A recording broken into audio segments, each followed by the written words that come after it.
Hey everyone, I hope you all are doing great in your life plus in your studies also. So as you all were asking why I am not uploading any to-do list for mains.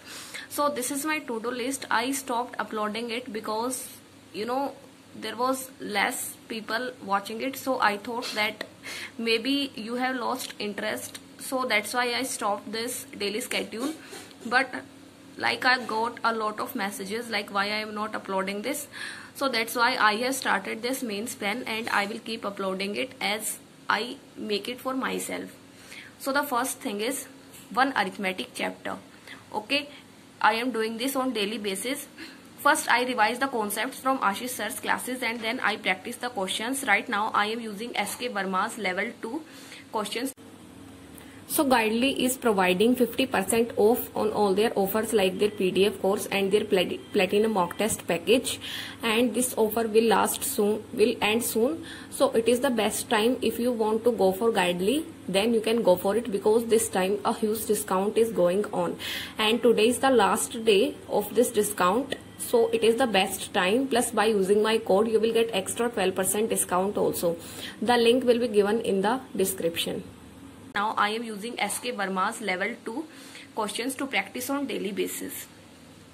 Then there is 4 mains TIs of same chapter. Like if today I am doing profit and loss chapter, I will practice same 4 mains level DIs of this chapter.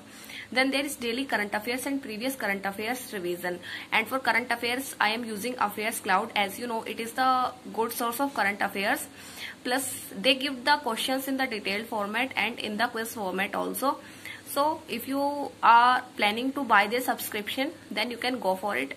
I will give you the link in description and by using my code you will get extra 10% discount also. Then there is editorial plus vocabulary as vocab based questions are asked in the mains examination. Then there is mains TI class of Ashish sir. Then sectional mains mock test of reasoning plus English. Okay. The sectional mains mock test is for reasoning and English only. Like if I am able to do, then for mains mock test, I have kept separate days. I will update about it in the upcoming videos. Then there are 2 mains level puzzles. So that's all for my to-do list. This is my mains to-do list. If I have forgot something, then please try to remind me and please try to tell if it suits you. Then I will keep uploading this daily schedule video. Okay. So that's all for this video. Thank you and have a nice day and all the best for your examinations.